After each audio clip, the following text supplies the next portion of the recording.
ఈ చక్కటి అవకాశం ఇచ్చిన దైవజనులకి నా నిండైన వందనాలు.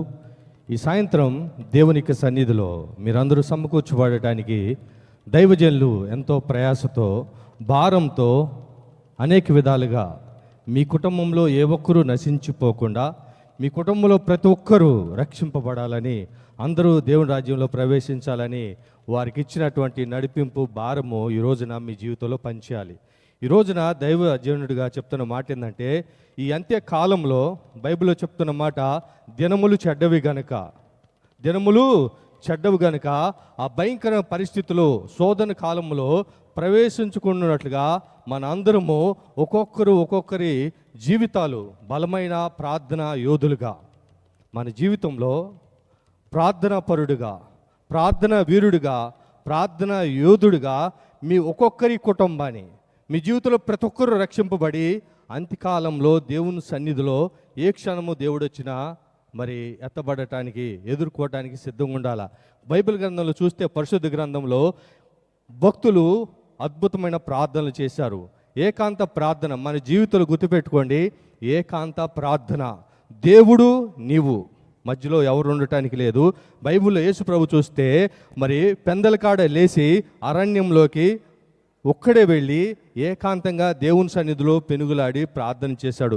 దేవుని రాజ్యం భూమి మీద, దేవుని చిత్తం భూమి మీద, దేవుని పని భూమి మీద ముగించబడాలి అని దేవుడు యేసు ప్రభుని లోకానికి పంపించినప్పుడు ఏకాంత ప్రార్థనలో తన చిత్తము నెరవేర్చి మహిమలో ప్రవేశించాడు. హల్లెలూయా. సో ఆ చిత్తము మీ జీవితంలో నెరవేర్చబడాలంటే ఏకాంత ప్రార్థన చేయాలి. ఏకాంత ప్రార్థన దేవుని సన్నిధిలో ఏకాంతంగా నీ జీవితంలో నీ సమస్యల కోసం కాదు, నీవు సమస్యలు పరిష్కరింపబడటమే కాదు, నీవు రక్షింపబడిన అనుభవంలోకి రావాలి. బైబిల్లో చూస్తే అబ్రాము తన జీవితంలో లోతు భయంకర పరిస్థితుల్లో బంధకాల్లో ఉన్నాడు. దేవుని ఉగ్రత ఆ ప్రాంతం మీద, సొదొమ గొమొర్రా మీదకి సిద్ధంగా ఉంటే ఏకాంతంగా దేవుని సన్నిధిలో పట్టుదల కలిగి ప్రార్థన చేశాడు. అబ్రాహాము చేసిన ప్రార్థన దేవుడు లోతు విషయంలో అద్భుతమైన కార్యం చేశాడు. అక్కడ తప్పించబడటానికి ఇక్కడ అబ్రాహాం ప్రార్థన అనేది జరుగుతుంది. ఈ రోజున మీ అందరి జీవితాలు గుర్తుపెట్టుకోండి. మీ కుటుంబంలో ఎంతమంది అయితే ఉన్నారో, మీ ఇంట్లో ఎంతమంది ఉన్నారో, ప్రతి ఒక్కరి గురించి ఈరోజు నువ్వు నేను మన అందరం కలిసి ఏకాంత ప్రార్థన చేయాలి. ఈ ఏకాంత ప్రార్థన ద్వారా ఆనాడు అబ్రాహాము ప్రార్థన చేసి లోతు తప్పించబడటానికి కారకుడయ్యాడు. ఈరోజు నువ్వు నేనే చేసే ప్రార్థన దేవుని సన్నిధిలోకి వెళ్ళి మనందరము భయంకర పరిస్థితి, దినములు చెడ్డవి, రానున్న సమయం ఏ పరిస్థితి ఏమవుతుందో తెలీదు, ఎలాంటి పరిస్థితులు సంభవిస్తాయో తెలీదు. నీవు చేసే ప్రార్థన నీ జీవితంలో గొప్ప విడుదలకి, గొప్ప మార్పుకి కార్యం కావాలి. ఈరోజు ఆలోచన చేస్తే పట్టు వదలని, పట్టు విడవని ప్రార్థన. యాకోబు తల్లి గర్భంలో ఉన్నప్పుడు తన అన్న మడమ పట్టాడు. పెద్దవాడై దేవుని సన్నిధిలో, గుర్తుపెట్టుకోండి, పెద్దవాడై దేవుని సన్నిధిలో ఒక్కడే సమస్తము కలిగి ఉన్నాడు. అన్నీ కలిగి ఉండి కూడా అన్నీ పంపించి వేసి ఒక్కడే ఏకాంతంగా దేవుని సన్నిధిలో పట్టుదల కలిగిన ప్రార్థన చేశాడు. పరిశుద్ధ గ్రంథము హోషేయ 12 అధ్యాయము 3-4 వచనాలు చూసినట్లయితే, హోషేయ గ్రంథం 12 అధ్యాయము 3-4 వచనాలు చదవండి.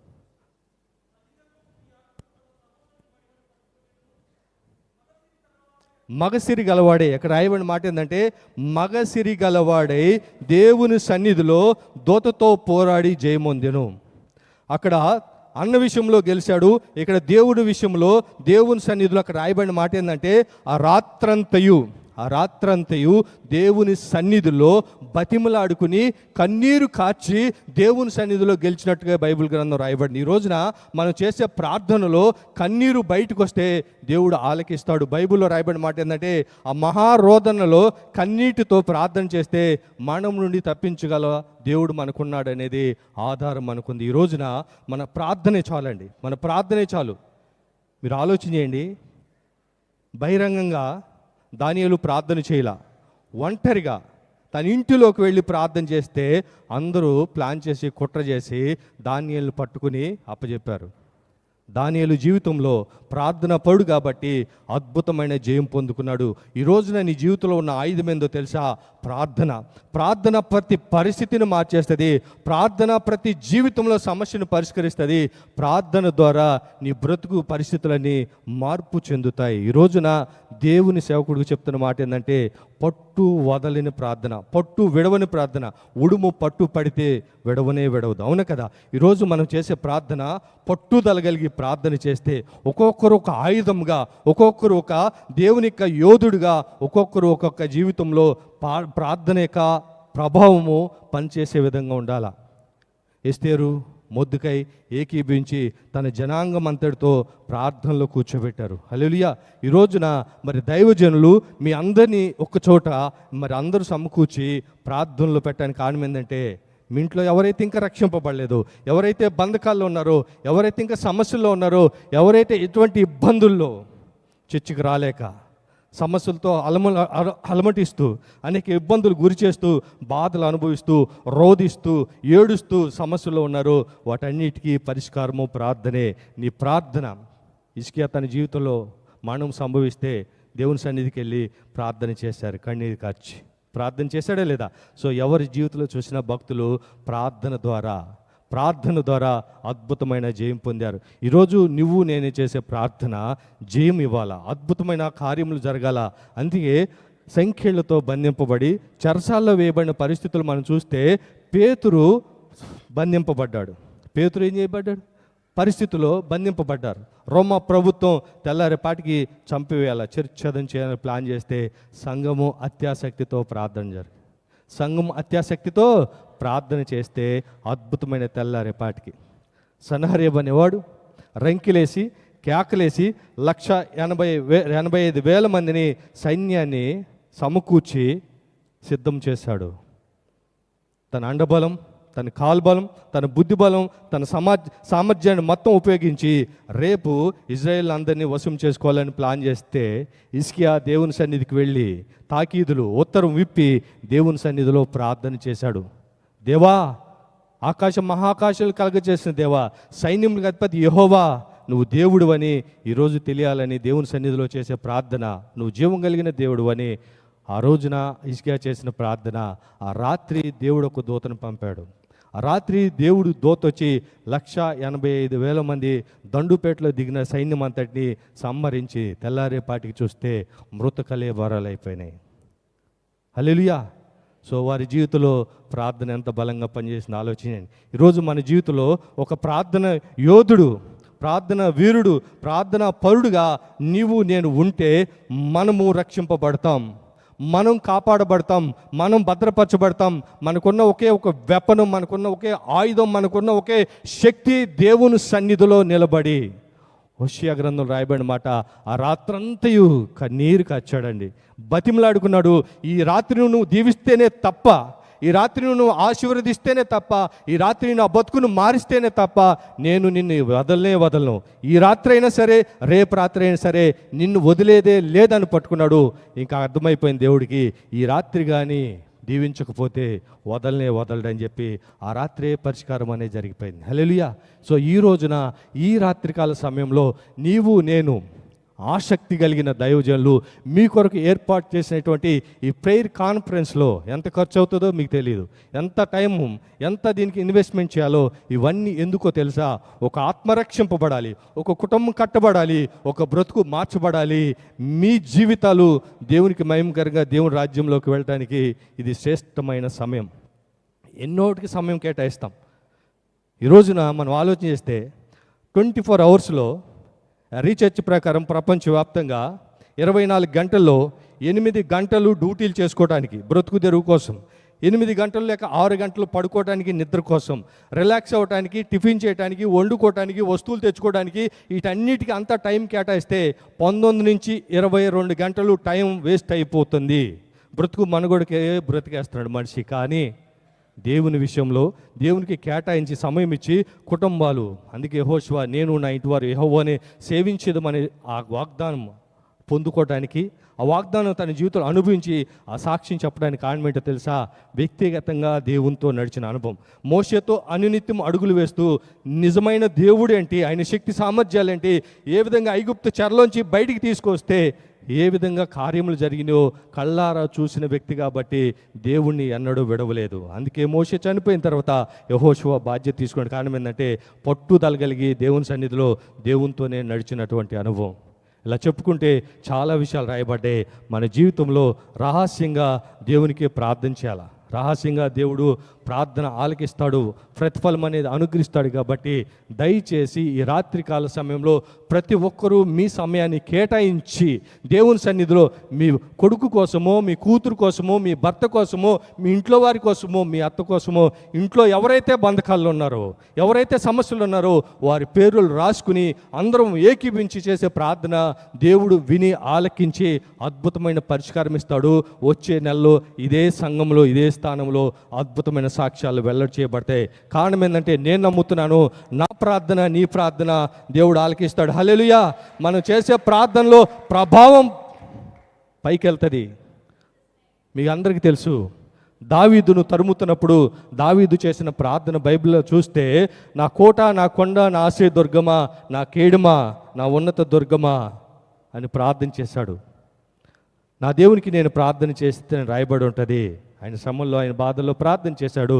ఆయన చేసిన ప్రార్థన పరలోకంలో ఉన్న దేవుని సన్నిధిలో ఉన్న ఆ దేవునికి మహిమలో వసించుతున్న దేవుని సన్నిధిలో ఆయన చెవుల్లో జొచ్చి ఆ ప్రార్థన వినబడి భూమి కంపించినట్టుగా బైబిల్ రాయబడిందా లేదా? హల్లెలూయా.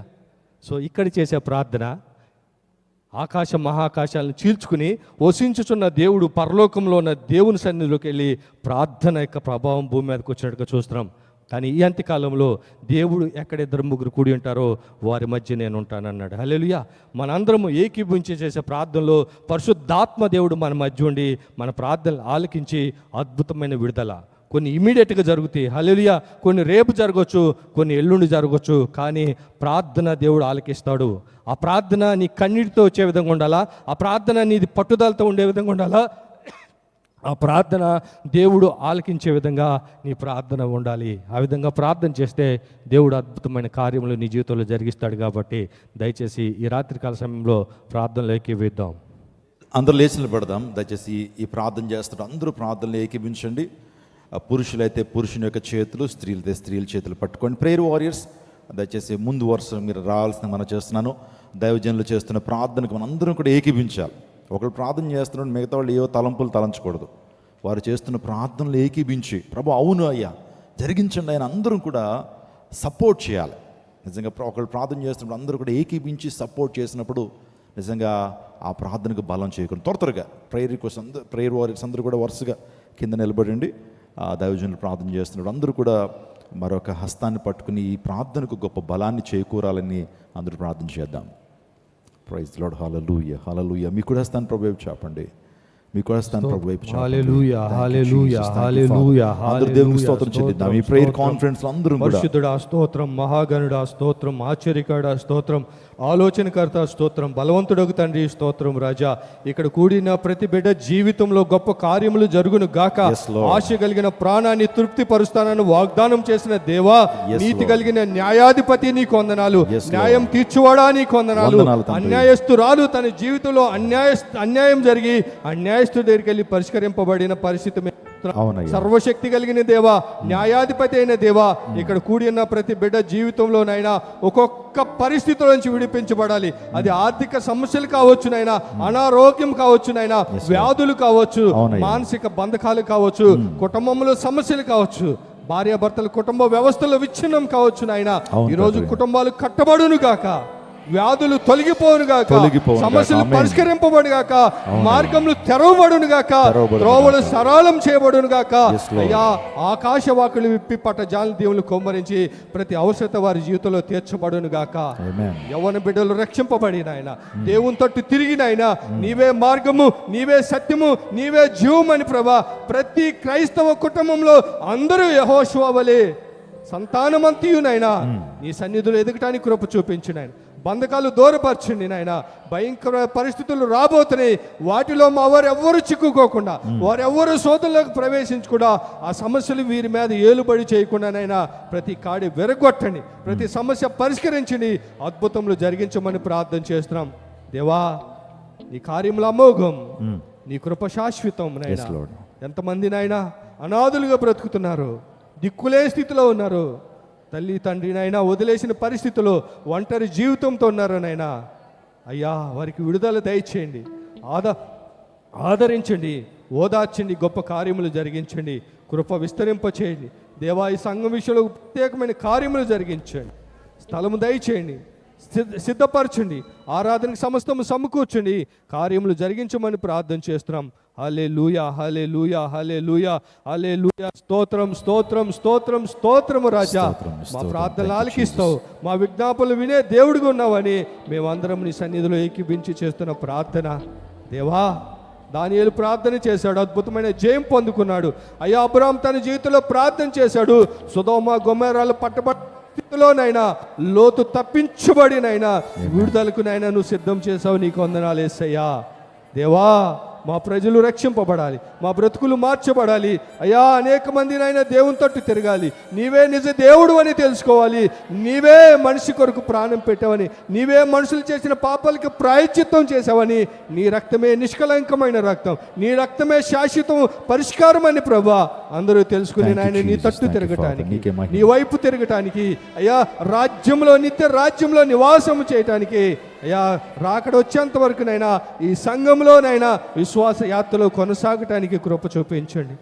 అయ్యా ఈ కార్యములు జరిగించమని, కృప అనుగ్రహించమని యేసు నామములో వేడుకుంటున్నాం తండ్రి. ఆమేన్.